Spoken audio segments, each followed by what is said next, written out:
Good afternoon. This is All India Radio. I'm Anuja Kumar and with me is VC Pramod with the midday news.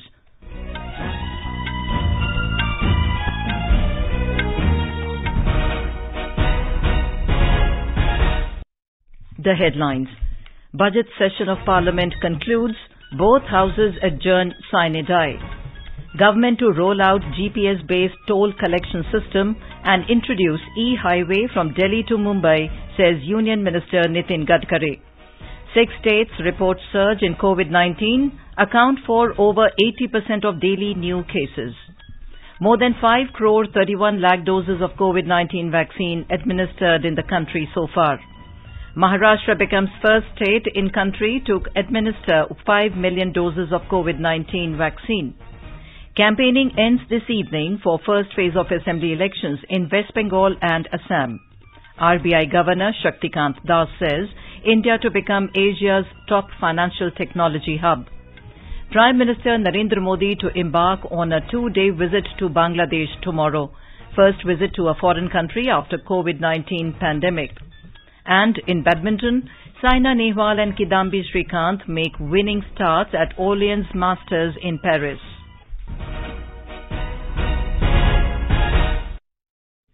As the number of COVID cases are on the rise again, we appeal to our listeners not to lower the guard, follow all the precautions and all those above 45 years to get vaccinated without any hesitation. Stay safe and protected by following these 3 simple steps. Wear a face mask, maintain 2 gaz ki duri for social distancing, focus on hand and face hygiene. And now the news in detail. The budget session of the Parliament came to an end today with both the houses being adjourned sine die ahead of their schedule. The second leg of the budget session, which started on the 8th of this month, was scheduled to end on the 8th of April.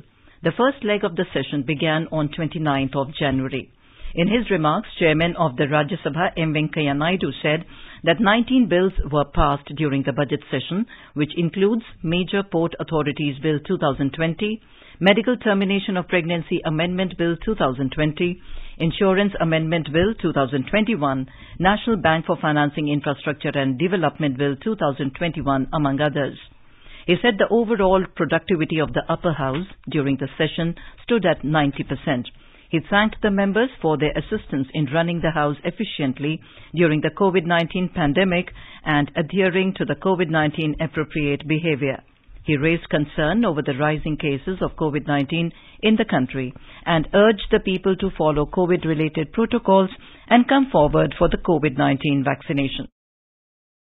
Earlier, the presiding officer in Lok Sabha, Bhartrihari Mehtab, said a total of 18 bills were passed and 17 were introduced in the lower house during the session.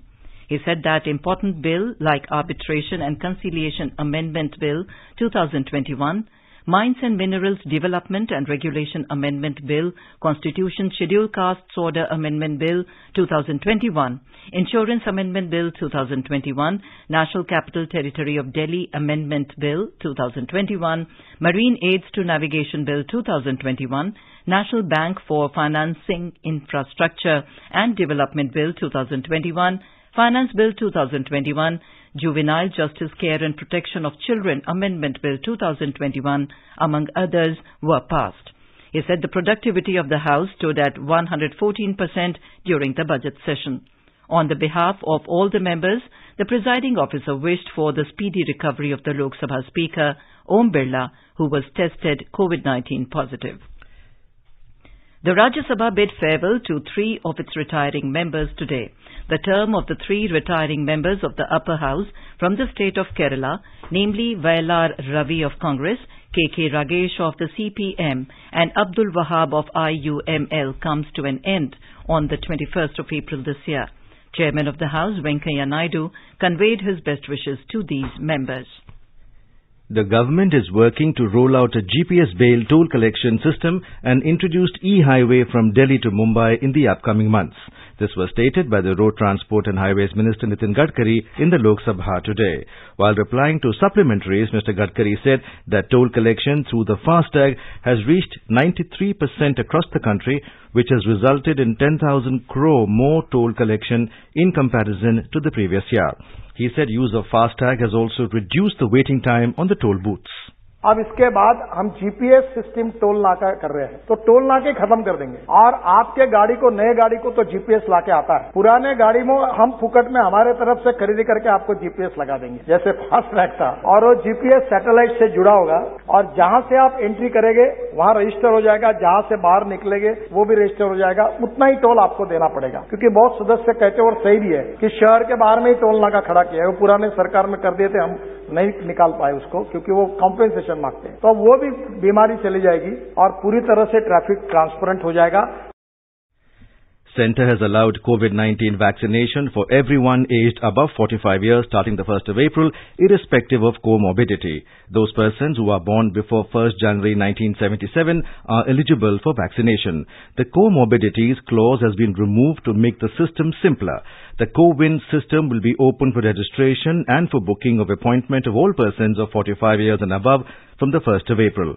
On-site registration of such persons will also be permissible from the same day. A report. There is no shortage of vaccines in the country. People should not unnecessarily panic. The government has a well-oiled system that regularly monitors total vaccine allocation, total consumption and balance of vaccine and need for replenishment. If a beneficiary has taken an online appointment for vaccination on CoWIN, then there is no need to take any further appointment at private or public hospitals. If any hospital does not follow the guidelines of vaccination, then one must lodge a complaint at toll-free number 1075. The beneficiary is advised to take the second dose of Covishield vaccine in the 6th to 8th week of the date of first dose. It is advisable not to delay beyond the 8th week as it may leave the beneficiary vulnerable. Suparna Saikia, IIR News, Delhi.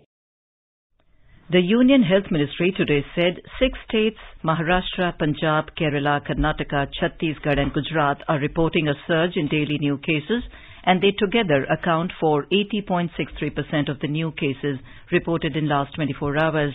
Maharashtra continues to report the highest daily new cases at 31,855.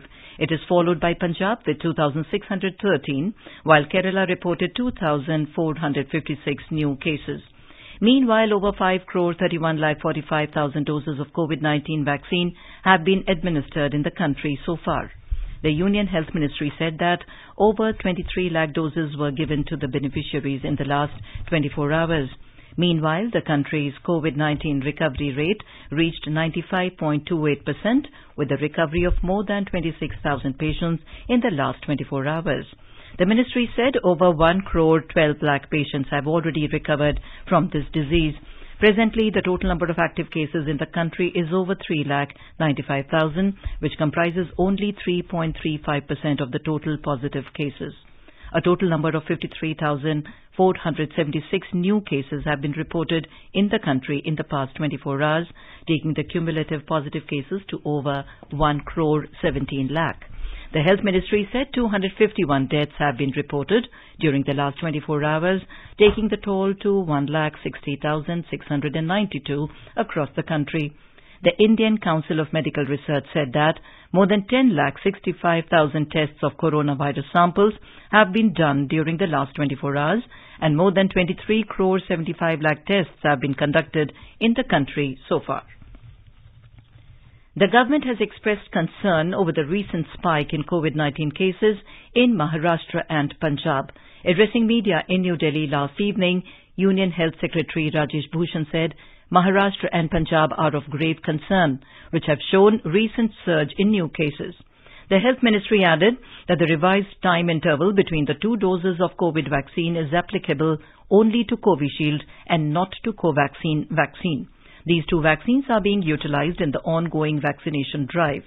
The Health Secretary said time interval between the 2 doses of Covishield vaccine has been increased to 4 to 8 weeks after the first dose instead of earlier practiced interval of 4 to 6 weeks. अगर अंतराल 2 doses के बीच Covishield के 4 से 8 हफ्ते का है तो किसी भी बेनिफिशियरी के पास ये चॉइस है कि वो चौथे हफ्ते में जाएं, 5वें हफ्ते में जाएं या उसके बाद जाएं, लेकिन साइंटिफिक एविडेंस ये कहता है कि आपको मिलने वाला प्रोटेक्शन बढ़ जाता है अगर दूसरी डोज आप 6, 7वें या 8वें हफ्ते में लगवाएं. Mr. Bhushan also informed that the government has allowed the citizens aged more than 45 years for COVID vaccination from the 1st of next month, and the conditions of comorbidities have been removed.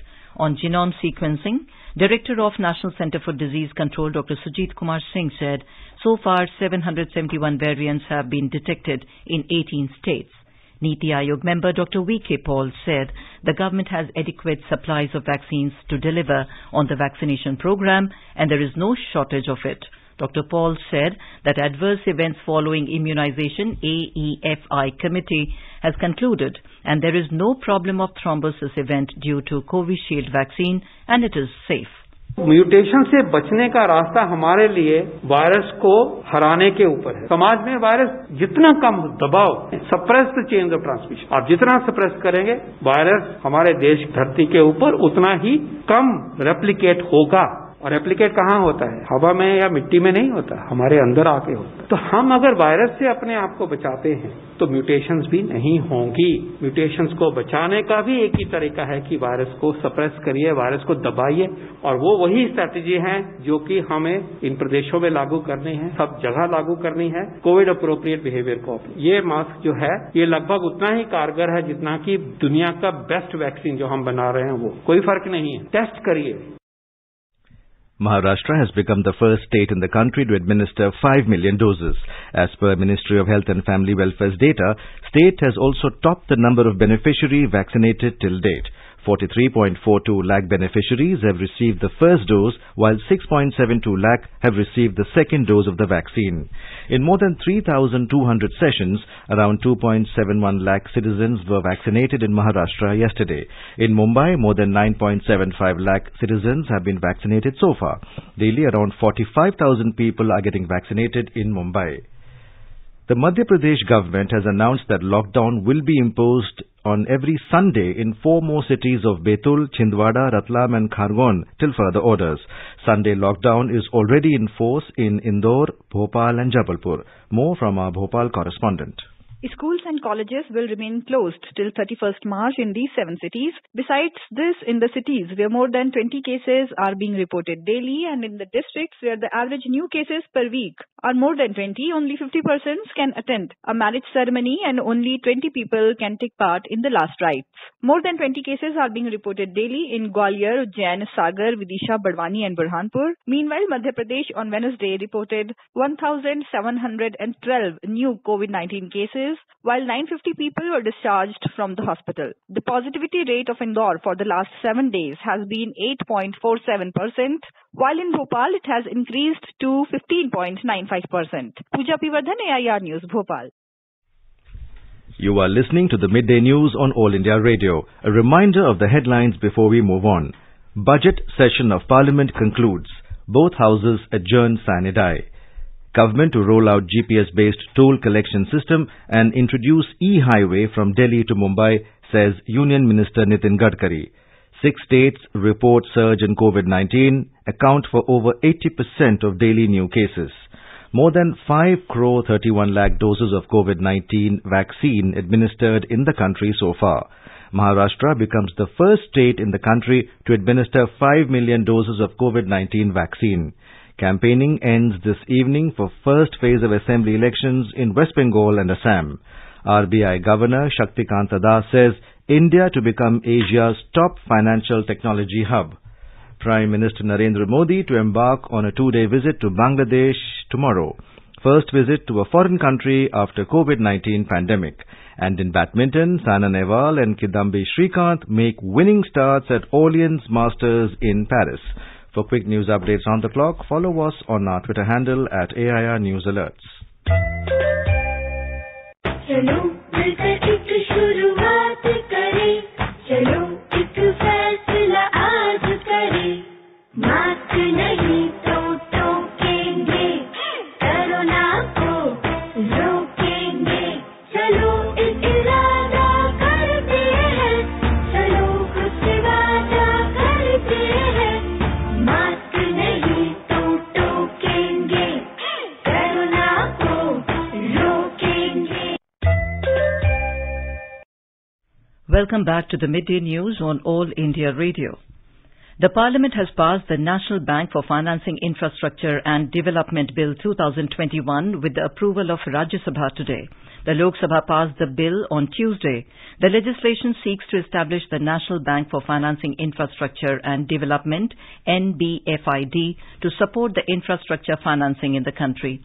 This includes development of bonds and derivatives markets which are necessary for infrastructure financing. The NBFID will be set up as a corporate body with authorized share capital of 1 lakh crore rupees with financial and developmental objectives.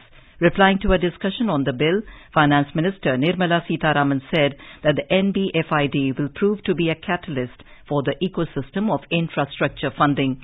She said that the centre envisaged setting off DFIs after learning their lessons from various similar financing institutes and realizing their contribution towards infrastructure development in the country. Had this budget announcement of 100 lakh crores which will be invested for infrastructure over the next 5 years. By that year end, we came up with a national infrastructure pipeline which had more than 6,000 then, now which has grown up to 7,000 such projects, all of which relate to infrastructure, and infrastructure just not roads and bridges, but the definition of what constitutes infrastructure. Senior leaders of all political parties are making last-ditch efforts to woo the voters as campaigning for the first phase of assembly election ends in West Bengal and Assam this evening. Assam will be witnessing 3-phase elections, while West Bengal will go to polls in 8 phases this time. 47 assembly constituencies in Assam and 30 assembly seats of West Bengal will go to polls on the 27th of this month in the first phase. In Assam, the concerned district administration has taken measures to conduct the polls free and fair with a high percentage of participation of voters in this democratic exercise. Political parties are busy campaigning in different parts of the state today. A report. The prominent leaders of state BJP party, including state president Ranjit Kumar Das and Himanta Biswa Sarma, is addressing political meetings in different parts of Upper Assam today. Meanwhile, Dibrugarh district administration has taken up all necessary arrangements to conduct the polls in all 7 districts under its jurisdiction on coming Saturday. The Deputy Commissioner of Dibrugarh, Pallab Gopal Jha, said to AIR News that all arrangements, including security, have been made for a smooth poll process. Polling personnel have been appointed and they will be moving to their respective polling stations tomorrow, and all the security arrangements, all the assured minimum facility arrangements at the polling stations have been done. All the vulnerable or pockets of apprehensiveness where we feel that there may be issues of law and order, those areas are being constantly monitored. And there has been substantial sweep activity done in all the areas so that voter percentage is good numbers. We are expecting to be a very peaceful, free and fair elections with large participation from the people. In Dibrugarh district, 1514 polling stations. JJ Thoksom for AIR News from Dibrugarh. In West Bengal, 191 candidates are in fray in the first phase of assembly elections. Out of 30 seats, BJP is contesting in 29 and alliance partner AJSU is fighting from the Bagmundi seat in Purulia, while TMC is contesting in 29 seats and supporting the independent candidate at Joypur constituency after the nomination of the party candidate was rejected. Congress, left parties and their alliance partner ISF are fighting under the banner of Sanyukt Morcha. Senior BJP leader and Home Minister Amit Shah has said that if the BJP government is formed in West Bengal, efforts will be made to industrialize the state and provide employment. Addressing an election rally in Purulia today, Mr. Shah said that the flawed policies of the state government and law and order situation are the main factors behind the lack of industrial development in the state. He said that if the BJP government is formed in the state, at least one person will be provided employment from every family in the next 5 years. Trinamool Congress leader and West Bengal Chief Minister Mamata Banerjee will be holding 4 rallies altogether. Sanyukt Morcha leadership is also attending rallies across the districts. More from our Kolkata correspondent. High-voltage electioneering is going on as the campaigning for the first phase of assembly elections in West Bengal comes to an end this evening. Bollywood star Mithun Chakraborty is campaigning for the first time in Bengal since joining the BJP. He held a road show in Bankura this morning and is scheduled to attend 3 more road shows in 3 districts. Other star campaigners of the BJP, like senior leaders and central ministers, are also seen in the field, while Trinamool Congress Supremo and Chief Minister Mamata Banerjee will address 2 rallies at the constituencies going for polls in the first phase. PCC President Adhir Ranjan Chaudhary also held a roadshow in East Medinipur, while Sanjukta Morcha leaders and candidates of all parties were seen at their toes to woo the voters. Madhuparna Chaudhary, AIR News, Kolkata.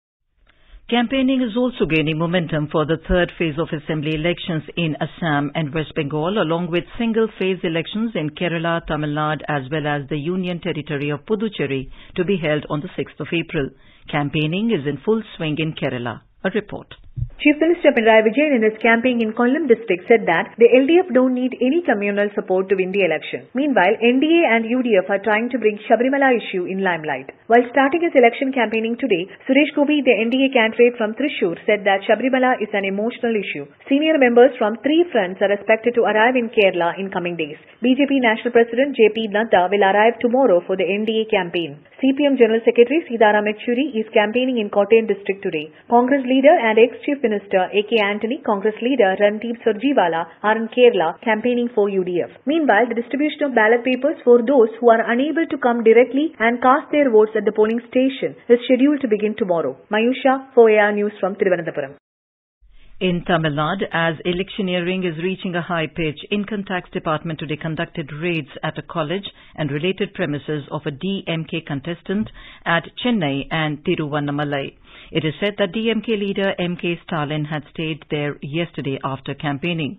District officials are involved in raising awareness on 100% voting. RBI Governor Shaktikanta Das today reiterated that Reserve Bank of India is fully committed to use all policy tools to secure a robust recovery of the economy from the debilitating effects of the pandemic. He was speaking at the Economic Conclave organized by a private media house. He said that the collective endeavour resulted in stabilization of the financial sector and provided necessary liquidity support to maintain the flow of credit in the economy. Mr. Das said India is on the way to becoming Asia's top financial technology hub with 87% fintech adoption rate as against the global average of 64%. The fintech market in India was valued at rupees 1.9 trillion in 2019 and is expected to reach rupees 6.2 trillion by 2025 across diversified fields like digital payments, digital lending, peer-to-peer P2P lending, crowdfunding, blockchain technology, etc. Prime Minister Narendra Modi will embark on a 2-day visit to Bangladesh tomorrow. He will be visiting at the invitation of Bangladesh Prime Minister Sheikh Hasina. This is Prime Minister's first visit abroad after 15 months. It is also the Prime Minister's first visit to a foreign country after the COVID-19 pandemic. The 2-day visit is in connection with the commemoration of 3 epochal events, including the birth centenary of Sheikh Mujibur Rahman. The other events are 50 years of the establishment of diplomatic ties between India and Bangladesh and 50 years of Bangladesh's liberation war. More from our Dhaka correspondent. Prime Minister Narendra Modi's visit to Bangladesh will be of very special significance in reinforcing the comprehensive strategic partnership between the two countries. This is the first visit of Prime Minister Modi to a foreign country after the COVID-19 pandemic, which signifies the importance India attaches to its ties with Bangladesh. During his visit to Bangladesh, Prime Minister Modi will join the National Day celebration of Bangladesh on 26th March and deliver an address at the National Parade Ground in Dhaka. He will also hold delegation-level talks and restricted talks with Prime Minister Sheikh Hasina of Bangladesh. Prime Minister Modi will also call upon President Abdul Hamid of Bangladesh.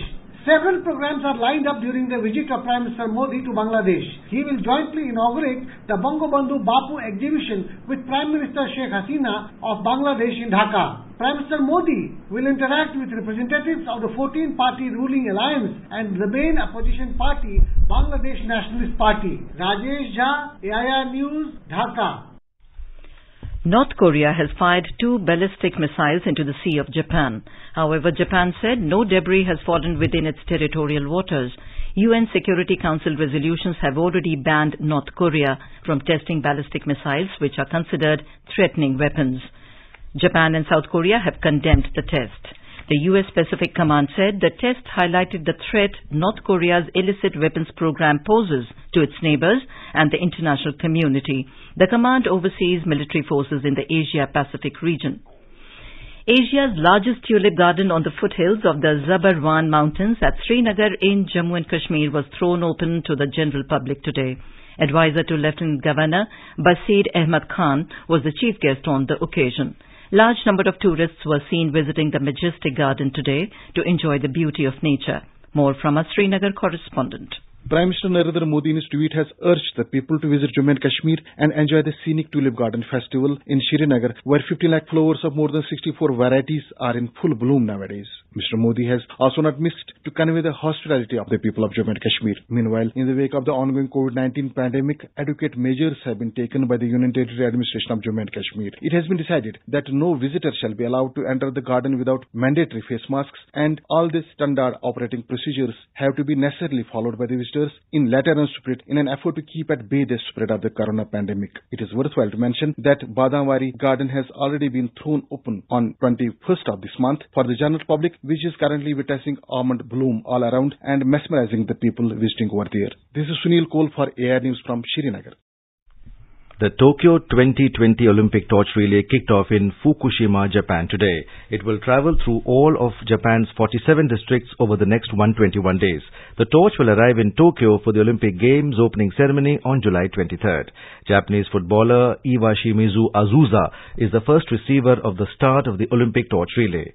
The Games were postponed last year due to coronavirus pandemic engulfing the world. In badminton, top Indian shuttlers Saina Nehwal and Kidambi Srikanth made winning start to their campaign at the Orleans Masters in Paris. Mixed doubles pair of Pranav Jerry Chopra and N. Sikki Reddy and women's doubles pair Ashwini Ponnappa and N. Sikki Reddy Saina have also advanced to the next round. Fourth-seeded Saina defeated Ireland's Rachel Darragh 21-9, 21-5 in a women's singles opening round to set up clash with France's Marie Bartomeni, ranked 65 in the world, in the second round today. Seeded number 1, Kidambi Srikanth beat compatriot Ajay Jairam 21-15, 21-10 in the second round. He will take on Malaysian Shyam Jun Wee in the third round later today. In women's doubles, Ashwini Ponnappa and N. Sikki Reddy reached the women's doubles quarterfinals after receiving a bye in their second round match against Indonesia's Fabriana Kusuma and Amalia Prativi. Ashwini and Sikki had reached the second round yesterday after a 21-9, 17-21, 21-19 win over Denmark's Amelie Magalund and Freja Ravan. The Sensex at Bombay Stock Exchange declined to trade around 48,500 mark, while the Nifty at the National Stock Exchange slipped to trade below 14,400 level in the afternoon trade. The Sensex plunged 639 points to trade at 48,541. Nifty also fell 178 points to trade at 14,371. Now let us take a look at the weather forecast for today. National capital Delhi is facing strong surface winds. The maximum temperature in the city is likely to be 33 degrees Celsius, while it recorded a minimum of 16 degrees. In Mumbai, the maximum temperature is likely to be around 39 degrees Celsius. Minimum was 23 degrees.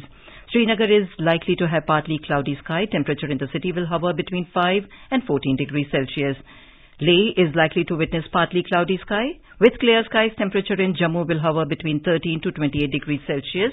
Gilgit is expected to receive rain or snow. The temperature will move from minimum of 8 to 17 degrees Celsius, and in Muzaffarabad, it will have mainly clear sky. Maximum temperature will be around 20 degrees Celsius and minimum 7 degrees. And now, before we end the bulletin, the headlines once again. Budget session of Parliament concludes. Both houses adjourn sine die. Parliament passes National Bank for Financing Infrastructure and Development Bill that aims to provide long-term finance for infrastructure projects in country. Government to roll out GPS-based toll collection system and introduce e-highway from Delhi to Mumbai, says Union Minister Nitin Gadkari. 6 states report surge in COVID-19, account for over 80% of daily new cases. More than 5 crore 31 lakh doses of COVID-19 vaccine administered in the country so far. Maharashtra becomes the first state in the country to administer 5 million doses of COVID-19 vaccine. Campaigning ends this evening for the first phase of assembly elections in West Bengal and Assam. RBI Governor Shaktikant Das says India to become Asia's top financial technology hub. Prime Minister Narendra Modi to embark on 2-day visit to Bangladesh tomorrow. And in badminton, Saina Nehwal and Kidambi Srikanth make winning starts at Allianz Masters in Paris. And with that, we end the midday news.